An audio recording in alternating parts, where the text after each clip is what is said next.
Bien, en este segundo capítulo vamos a hablar de los bloqueos de rama y fasciculares, ¿no?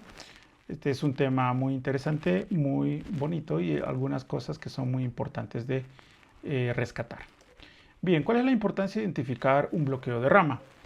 Esto va a depender del contexto clínico del paciente, ¿no? En el contexto de un dolor torácico y una probabilidad de un síndrome coronario agudo, la identificación de un bloqueo de rama puede representar obstrucción total de una coronaria y puede representar la necesidad de una terapia de reperfusión inmediata incluso, ¿no?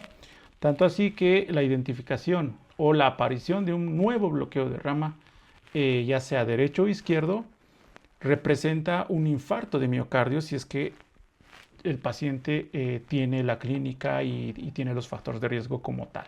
¿Ok? Entonces, si nosotros tenemos un paciente que en todos sus controles médicos tenía un electrocardiograma normal y de pronto el paciente empieza a tener dolor torácico y empieza a aparecer un nuevo bloqueo de rama, ya sea derecha o izquierda, esto puede representar un infarto de miocardio. ¿Ok? Por eso es importante no subestimar la identificación de un bloqueo de rama. Ahora, entre el bloqueo de rama derecha e izquierda, el derecho, en el contexto del síndrome coronario agudo, es mucho más importante y repercute con mayor gravedad en el paciente. ¿Ok? No solamente en el síndrome coronario agudo es importante identificar un síndrome coronario, un bloqueo de rama, sino que la identificación de un bloqueo de rama en un paciente también puede representar alteración estructural. Significa que el corazón está muy distorsionado y por eso se presenta el bloqueo de rama. Puede representar también alteración del sistema de conducción y la necesidad de un marcapaso. ¿Ok? Por eso es importante identificar un bloqueo de rama. Bien, de esto es lo que estamos hablando, de la identificación de un bloqueo de rama en un electrocardiograma. Bien, partamos del principio. Si ustedes recordarán, cuando hemos visto en el capítulo anterior la identificación de un electrocardiograma, habíamos visto que el paso 5 representa la identificación del complejo QRS. Si nosotros analizamos un poquito el complejo QRS, recordaremos que este mide de 0.08 a 0.12 segundos, ¿ok? Y habíamos dicho que un aumento en el tiempo de este complejo QRS más de 0.12 representaba un bloqueo de rama. Y justamente de eso es lo que vamos a hablar el día de hoy. Bien, partamos por el principio. Hagamos un recordatorio del corazón y del sistema de conducción del corazón.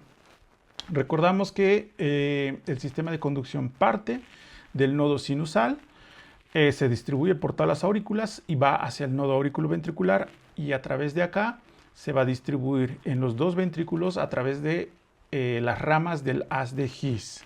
Ese es el sistema de conducción. ¿Ok? Entonces, todo este sistema de conducción no se activa o no se despolariza al mismo tiempo, sino siempre va a haber un retraso entre las aurículas y los ventrículos, siendo las aurículas las primeras en despolarizarse y generando un vector de despolarización que se va a dirigir de arriba hacia abajo y de derecha a izquierda. ¿Ok? Y posteriormente se tiene que despolarizar los ventrículos y estos se van a despolarizar tampoco simultáneamente, sino a través de un retraso que va a conformar tres vectores.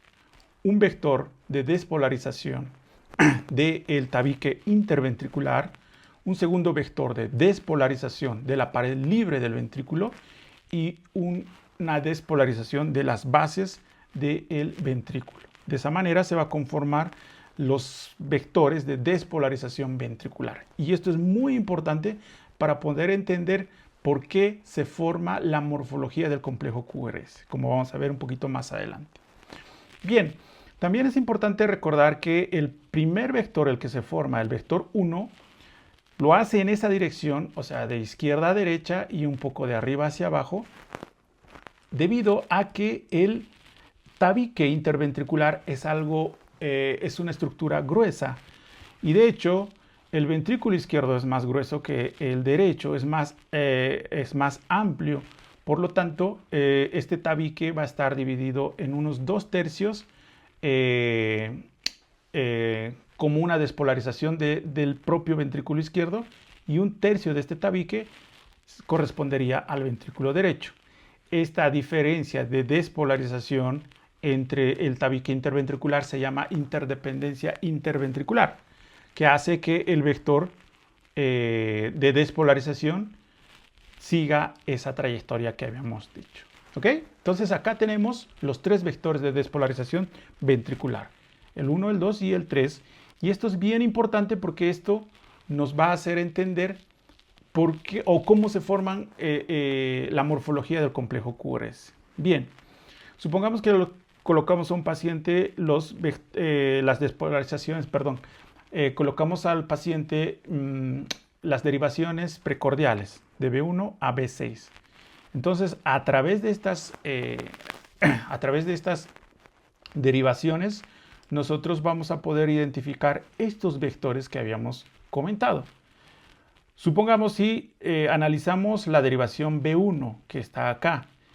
Generalmente el electrodo de la derivación B1 se coloca más o menos en esta posición. Por lo tanto, lo que va a poder observar o lo que va a poder identificar esta derivación es esta parte del corazón, ¿no? Entonces, lo que va a identificar inicialmente es la punta del vector 1. La punta, por lo tanto, se marca una deflexión positiva porque está viendo la parte positiva por la teoría del dipolo. Posteriormente, lo que va a observar esta derivación es la cola del vector. Por eso, la deflexión se va a volver negativa en esta segunda fase del complejo QRS. Y posteriormente lo que va a ver es una imagen isodifásica del vector 3. Por lo tanto, se mantiene isodifásica. Ahora, si analizamos la derivación B6, por ejemplo, que está a este lado, podemos ver que la identificación de los vectores va a ser totalmente diferente. Lo primero que se va a despolarización es el vector 1, por lo tanto se va a ver lo que está pudiendo identificar es ni la punta ni la cola del vector, por lo tanto se marca una línea isodifásica o, si quieren, un poco negativa. Después lo que está viendo esta derivación es la punta del vector, por eso se va a marcar una deflexión positiva y va a hacer el complejo R del complejo QRS, ¿no? Y luego va a haber la cola del vector 3, por eso se marca una pequeña deflexión negativa. Ahora, si analizamos, por ejemplo, la derivación B3, vamos a ver la punta del vector 1 y también vamos a ver la punta del vector 2. Por eso se va a marcar una deflexión positiva muy marcada porque está viendo solamente las despolarizaciones positivas de ambos vectores. Y finalmente va a haber la cola del vector 3, por lo tanto se marca una deflexión negativa. Por lo tanto, dependiendo dónde nosotros coloquemos nuestra derivación, vamos a poder identificar los diferentes vectores de despolarización ventricular que van a conformar la morfología del complejo QRS. ¿Ok? Esto es bien importante entender porque cuando existe un bloqueo, pues obviamente se va a alterar el complejo QRS, como vamos a ver un poquito más adelante. Bien, ¿cómo se clasifican los bloqueos de rama? Los bloqueos de rama se clasifican en un bloqueo de rama derecha, en un bloqueo de rama izquierda.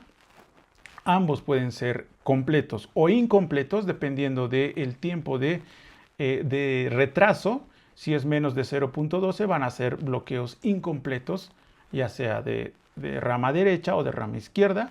Y si son de más de 0.12 es un bloqueo completo de rama, ya sea derecha o izquierda. También existe la siguiente clasificación, es el bloqueo fascicular. La parte del ventrículo izquierdo sobre todo tiene 2 fascículos. Uno de los fascículos puede estar bloqueado, entonces va a representar un bloqueo de la subdivisión anterior izquierda o hemibloqueo anterior, o un bloqueo de la subdivisión posterior o hemibloqueo posterior. Esto lo vamos a ver un poquito más adelante y lo vamos a entender mucho más. Ahora, también puede existir combinación de estos bloqueos y se conforman el bloqueo bifascicular y el bloqueo trifascicular, ¿no?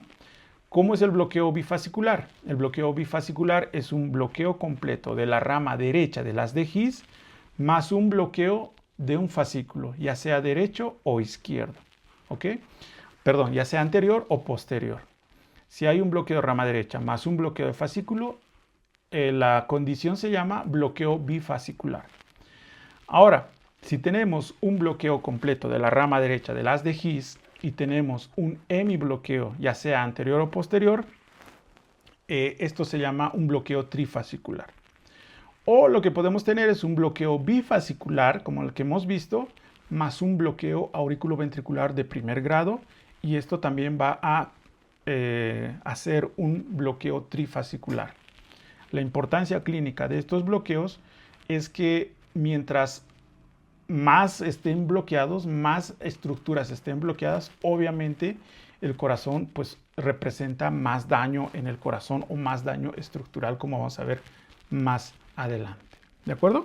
Entonces, esta es la clasificación de los bloqueos de rama. Empezaremos describiendo el bloqueo de rama derecha. Bien, ¿qué es lo que pasa en el bloqueo de rama derecha? Tenemos acá el haz de His, que se va a dividir en su rama derecha y en su rama izquierda. Cuando existe un bloqueo de rama derecha, la parte del haz de His derecho es el que está bloqueado. Esta parte que lo hemos marcado en negro está bloqueado. Por lo tanto, la conformación de los vectores de despolarización van a cambiar un poco, como vamos a ver a continuación. Bien. Tenemos el bloqueo de rama derecha, entonces el primer vector de despolarización no va a cambiar. ¿Por qué? Porque el lado izquierdo está normal, el haz de His izquierdo está normal, por lo tanto, por la disposición interventricular que habíamos hablado previamente, el primer vector se va a conformar de manera normal.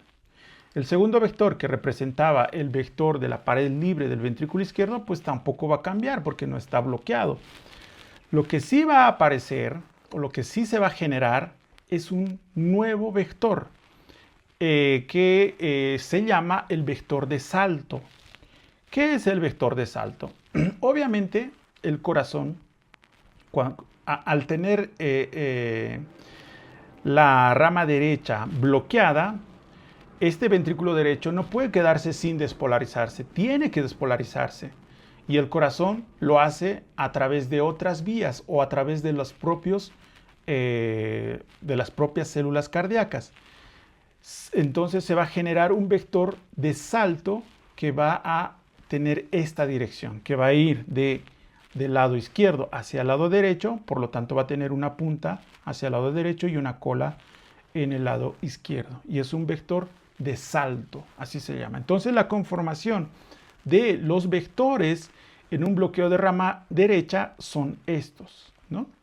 Por lo tanto, si nosotros ponemos las derivaciones precordiales que allá habíamos visto, la B1, B2, B3, B4, B5, B6, vamos a notar cambios principalmente en las derivaciones B1 y B2 y B5 y B6. ¿Qué es lo que vamos a ver? ¿Cuáles son los cambios? El primer cambio va a ser el alargamiento del complejo QRS, ¿de acuerdo? Y la morfología. ¿Cómo va a cambiar la morfología? Si nos ponemos a analizar un poquito, la derivación 1 y derivación 2 están en este sitio. Están viendo a los vectores desde acá, desde el lado derecho del corazón. Por lo tanto, lo primero que van a ver estas derivaciones es la punta del vector 1. Por lo tanto, se va a marcar una deflexión positiva, ¿no? Luego van a ver la cola del vector 2. ¿Por qué? Porque estamos viendo del lado derecho. Y entonces se va a marcar una deflexión negativa en la derivación B1, B2. Y posteriormente vamos a ver la punta del vector de salto, del vector 3. Y generalmente es un gran vector y se va a conformar una onda positiva, una deflexión positiva, que se marca de esta forma, ¿no? Por lo tanto, la conformación electrocardiográfica que se conforma en un bloqueo de rama derecha es la morfología R y R', o sea, dos R's, ¿no? Entonces, esta es la característica del bloqueo de rama en B1 y en B2. Y en B5 y en B6, ¿qué morfología vamos a identificar en un bloqueo de rama derecha? Dependiendo si está en B5 y B6, vemos a los vectores de este lado izquierdo. Por lo tanto, lo que vamos a ver inicialmente es la cola del vector 1, para posteriormente ver la punta del vector 2 y finalmente la cola del vector 3, una profunda cola que se va a marcar como una onda negativa un poco empastada, ¿no? Empastada o alargada. Entonces, esta es la morfología del bloqueo de rama derecha en B5 y en B6. ¿De acuerdo? Es muy fácil memorizar esto, pero entender de dónde viene esto, eso es bien importante y eso es lo que debemos aprender cuando estamos identificando los bloqueos de rama. Por lo tanto, los criterios de un bloqueo completo de la rama derecha de las de His van a ser un complejo QRS más de 0.12 segundos, la morfología en B1 y en B2 del tipo RSR', esta morfología, y la morfología en B5 y B6 del tipo QRS, o sea, Q pequeñita, R amplia y S profunda o empastada, ¿no? O empastada o empañada finalmente. Y en los casos de cardiopatía asociada va a haber una onda T negativa en B1 y en B6. ¿De acuerdo? Ese es el otro criterio. Esos son los criterios de un bloqueo de rama derecha. Veamos algunos ejemplos. Este es un electrocardiograma donde vemos un complejo QRS ancho y buscamos las derivaciones B1 y B2. Vemos que hay la morfología R'. Por lo tanto, esto corresponde a un bloqueo de rama derecha. Veamos la derivación B6. Tenemos la morfología QR, R amplia y S empastada o empañada, ¿no? Entonces, típico de un bloqueo de rama derecha. Otro ejemplo, B1, acá la R casi no se pinta, el primer vector, pero el vector de salto sí se marca considerablemente. En B2 sí vemos la morfología R1, R', ¿no? Y luego vemos en B6 o en B5 la morfología QS, S empastada, ¿no? S empañada o empastada. Entonces, característica del bloqueo de rama. Otro ejemplo, acá B1, RR', y en B5 y B6, Q, R y S un poco empastada, ¿de acuerdo? Y el QRS más de 0.2. Por lo tanto, tenemos el diagnóstico del bloqueo de rama derecha, ¿de acuerdo? Ahora hablemos del bloqueo de rama izquierda, perdón, del bloqueo incompleto de la rama derecha. ¿Qué es lo que pasa en el bloqueo incompleto? Que en realidad no hay un bloqueo total, sino un retraso en la transmisión del impulso. Por lo tanto, la característica del bloqueo incompleto de la rama derecha es una morfología similar al bloqueo de rama derecha completo, pero el complejo QRS es menos de 0.12. Esa es la principal característica. Si nosotros tenemos una morfología en B1 de RS y R', entonces es un bloqueo incompleto de la rama derecha. ¿De acuerdo? Y ahora nos vamos al bloqueo de la rama izquierda. ¿Qué es lo que pasa en el bloqueo de la rama izquierda? En el bloqueo de la rama izquierda, el haz de His izquierdo es el que va a estar bloqueado, el que va a no transmitir. Por lo tanto, la conformación de vectores de despolarización ventricular pues, van a cambiar. Vamos a encontrar un vector, un primer vector de despolarización del tabique que se va a dirigir de hacia arriba hacia abajo y un poco de derecha a izquierda. El vector 2 ya no se va a presentar, pero al igual que en el bloqueo de rama derecha, el ventrículo izquierdo tiene que despolarizarse, no puede quedarse sin activarse. Por lo tanto, va a hacerlo a través de otras vías y se va a conformar el vector de salto, el vector 2 de salto, ¿no? Para posteriormente conformarse el vector 3 de la base del ventrículo izquierdo y finalmente la pared libre del ventrículo izquierdo a través del vector 4. Por lo tanto, en un bloqueo de rama izquierda, lo que se forma son estos vectores de despolarización, el 1, el 2, el 3 y el 4. ¿De acuerdo? A través de esto nosotros podemos colocar las derivaciones precordiales, como en el caso del bloqueo de rama derecha, y nos vamos a enfocar en las derivaciones B1, B2, B5 y B6. ¿Y qué es lo que vamos a ver? Si nosotros analizamos B1, B2, que lo que van a hacer es mirar los vectores desde el lado derecho, lo que vamos a ver es básicamente el primer vector, que puede ser un poco positivo si es que lo colocamos acá, o si lo colocamos un poco más hacia la derecha, vamos a ver todo negativo, porque vamos a ver todas las colas de los vectores, nada más, ¿no? Por lo tanto, la morfología en B1, B2 va a ser una onda Q muy prominente, muy amplia, porque es la sumatoria de todos los vectores. ¿Y qué es la sumatoria de todos los vectores? Pues son las colas, básicamente. Lo estamos viendo solamente las colas. Por lo tanto, la deflexión se va a convertir en una deflexión bien profunda y bien negativa. Y bien amplia también, porque es la sumatoria de todos los vectores. Y si nosotros nos ponemos a analizar en B5 y en B6, lo que vamos a ver es todo lo contrario. Vamos a ver las puntas de los vectores. Por lo tanto, se va a conformar una R muy prominente y empastada, amplia y también ensanchada por lo que habíamos comentado. ¿De acuerdo? Entonces tenemos esas características en el bloqueo de rama izquierda.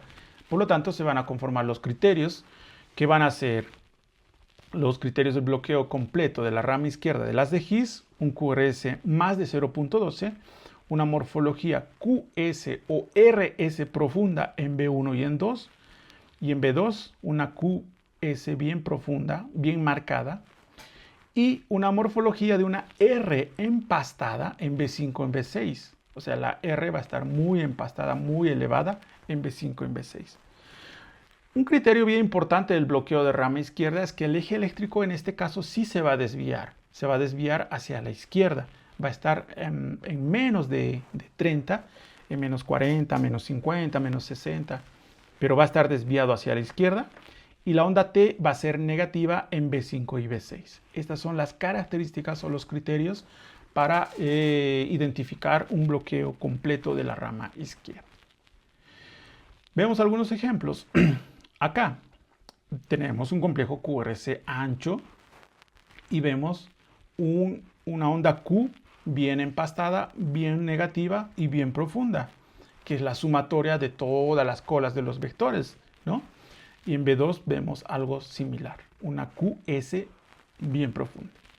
Y si nos fijamos en B5 y B6, lo que vamos a identificar es una R empastada, amplia y ensanchada en B5 y en B6. Y una onda T negativa, ¿no?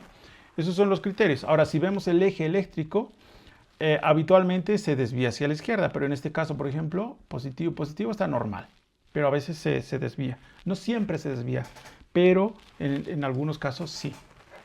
Como en este, por ejemplo. Vemos el eje eléctrico positivo en B1, negativo en ABL. El eje va a estar desviado a la izquierda. Vemos el QRS, está ensanchado. Vemos una morfología QS bien prominente en B1 y en B2.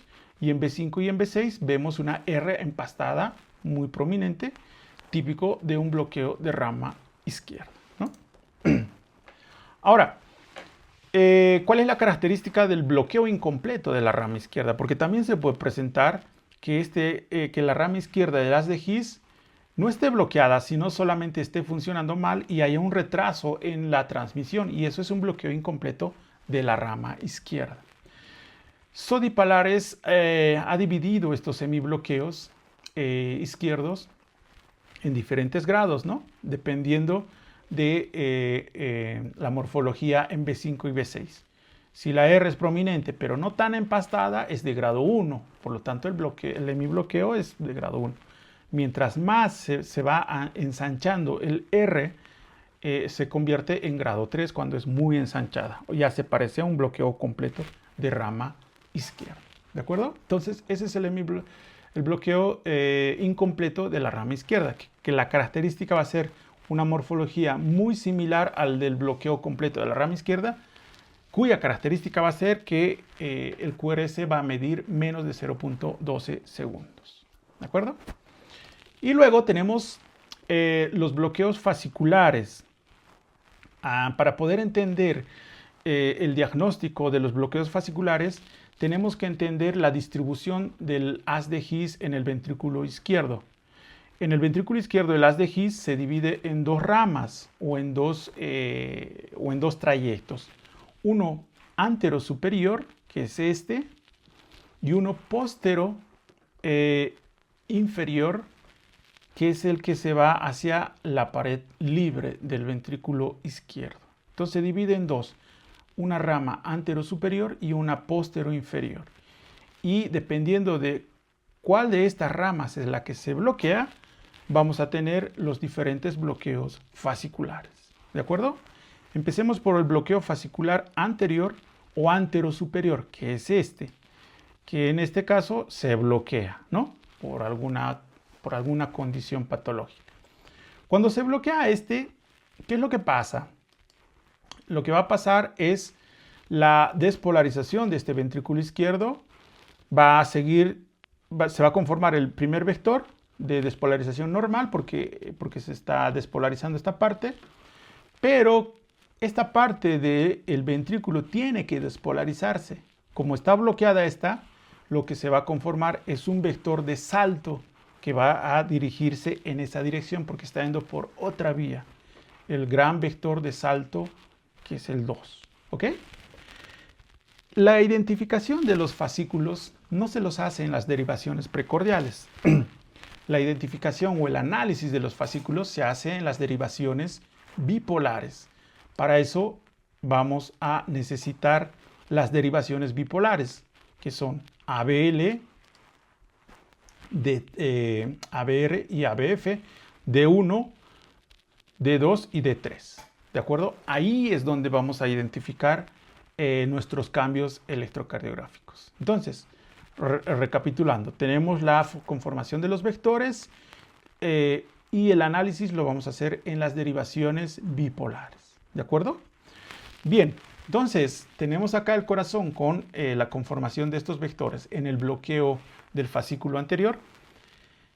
Nosotros podemos identificar las alteraciones en esta parte del corazón o en esta visión del corazón, que sería la derivación ABL o D1, y en las derivaciones inferiores, que serían ABF o D3 o D2. ¿Qué es lo que vamos a ver? Si nosotros analizamos estas derivaciones inferiores, de ABF, de D2 o D3, ¿qué es lo que vamos a ver? Inicialmente vamos a ver la punta del vector 1, por lo tanto se va a conformar una deflexión positiva. Luego vamos a ver la cola de este gran vector y se va a conformar una deflexión amplia también negativa. Por lo tanto, la morfología en la cara inferior en el bloqueo del fascículo anterior es esta, una S empastada en D3 y en ABF. Y en ABL y en D1, ¿qué es lo que vamos a ver? Todo lo contrario, vamos a ver inicialmente la cola de este vector, por lo tanto se va a marcar la deflexión negativa, y luego vamos a ver la punta del vector 2, que es una deflexión positiva empastada porque es grande este vector, y por lo tanto vamos a tener esta morfología, ¿no? Entonces tenemos la característica del bloqueo fascicular anterior va a ser identificar una R empastada en D1 y en ABL y una S empastada en D3 y en ABL. Esa es la característica principal del bloqueo fascicular. ¿De acuerdo?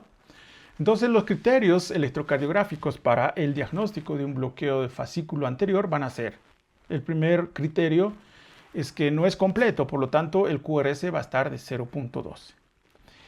En este bloqueo también va a haber un desvío del eje eléctrico hacia la izquierda. Va a haber un desvío. Y lo que vamos a ver en D1 y en ABL es el complejo QR, R empastado, R amplio, ¿no? Por el vector de salto que habíamos analizado. Y en la cara inferior o en la pared inferior vamos a ver un complejo RS empastado, o sea, la onda S va a estar empastada. Y vamos a tener un retraso en el tiempo de deflexión intrasecoide en D1 y en ABL. Esas son las características del bloqueo del fascículo anterior. Ejemplos. Los fascículos no las vemos en las derivaciones precordiales, las vemos en estas derivaciones. Específicamente en D1 y en ABL, donde vamos a ver una R empastada, y en ABF y en D2 o en D3 una S empastada. Y el eje tiene que estar desviado a la izquierda, como en este caso. Aquí tenemos D1 positivo, ABF negativo, por lo tanto el eje está hacia la izquierda. Entonces es un bloqueo del fascículo anterior, anterosuperior, o en hemibloqueo anterior también se llama, ¿no? Es un bloqueo anterior del fascículo. Bien. ¿Qué pasa con el fascículo posterior? Entendiendo la misma lógica, vamos a tener un bloqueo, pero de la parte del haz de His que va a la pared libre, ¿no? Esta parte se va a bloquear. Por lo tanto, se van a conformar dos vectores. Un vector que va a despolarizar esta parte normal, pero tiene que despolarizarse esta otra parte, por lo tanto, se va a conformar un vector de salto que va a ir en esa dirección. Si nosotros le ponemos este corazón en las derivaciones bipolares, vamos a analizar qué es lo que pasa en ABL y en D1. ¿Qué es lo que va a pasar? Todo lo contrario que habíamos visto en el anterior bloqueo fascicular. Vamos a ver, por ejemplo, en ABL y en D1, inicialmente la punta de este vector, una pequeñita, y luego la cola del vector 2, una S empastada profunda en D1 y ABL. ¿Y qué es lo que vamos a ver en las derivaciones inferiores? Vamos a ver la cola de este primer vector, por eso se va a marcar una Q, y luego la punta de este vector, y se va a marcar una onda R, empastada también, ¿no? Por lo tanto, se conforma en D1 la morfología S empastada profunda, y en la derivación de 3 o ABF, una R empastada. Y ese es el bloqueo del fascículo posterior. Teniendo los criterios para este bloqueo, un QRS menos de 0.12, en este caso el eje va a estar desviado hacia la derecha, vamos a tener un complejo RS en D1 y en ABL, y vamos a tener un complejo QR profunda en D2, D3 y ABF, por lo que habíamos comentado. Y también un retraso del tiempo de deflexión intrasecoide en D2, D3 y ABF. Esos son los criterios del bloqueo del fascículo posterior. Acá tenemos un ejemplo. Acá tenemos una onda T, un QRS negativo y un ABF positivo. Por lo tanto, el eje está desviado hacia la derecha. Y si analizamos, en ABF o en la cara inferior vemos un complejo Q, una R empastada. Y en D1 y en ABL una S empastada. Por lo tanto, este es un bloqueo del fascículo posterior. ¿De acuerdo? Entonces, esos son los criterios o esos son los principales bloqueos que nosotros vamos a encontrar en un electrocardiograma. Un bloqueo completo de la rama derecha, un bloqueo incompleto de la rama derecha, un bloqueo completo de la rama izquierda, un bloqueo incompleto de la rama izquierda, un bloqueo del fascículo anterior y un bloqueo del fascículo posterior, con los criterios y el análisis que habíamos dicho, o la conformación de por qué se conforma esa morfología. Bien, ahora finalmente hablamos de la combinación de estos bloqueos. Y la primera combinación van a ser los bloqueos bifasciculares. ¿Qué es un bloqueo bifascicular? Es cuando tenemos un bloqueo completo de la rama derecha más un bloqueo fascículo anterior o un bloqueo del fascículo posterior. Ese es el bloqueo bifascicular. Entonces tenemos una rama derecha más un bloqueo del fascículo anterior o un bloqueo del fascículo posterior. Esos son los bloqueos bifasciculares. ¿De acuerdo? Ahora, tenemos los bloqueos trifasciculares. ¿Cuáles son los bloqueos trifasciculares? Cuando tenemos un bloqueo completo de la rama derecha más un bloqueo del fascículo anterior más un bloqueo del fascículo posterior. Ese es un bloqueo trifascicular. O el otro bloqueo sería un bloqueo de la rama derecha más un bloqueo del fascículo, de cualquiera de los fascículos, más un bloqueo auriculoventricular de primer grado. Es un bloqueo trifascicular. Y ahí los tenemos. Tenemos el bloqueo de rama derecha, más un bloqueo del fascículo anterior, más un bloqueo del fascículo posterior. O un bloqueo de rama derecha, más un bloqueo del fascículo anterior, más un bloqueo auriculoventricular de primer grado. Es importante saber que cuando tenemos identificado un bloqueo trifascicular, estos generalmente son muy graves porque pueden llevar al paciente a el paro súbito, a la muerte súbita muchas veces. Por lo tanto, estos pacientes pues no los podemos dejar ir y sí o sí necesitan internarse, sí o sí necesitan muchas veces un marcapaso urgente. Y muchos pacientes con síncope tienen esto. Por eso es importante identificar estos bloqueos en los electrocardiogramas. Espero que les haya servido este análisis de los vectores, que es la parte más importante para poder entender la morfología de los bloqueos y poder hacer el diagnóstico de los bloqueos de rama, ¿no? Muchas gracias. Pueden seguirnos en nuestras redes sociales. Gracias por su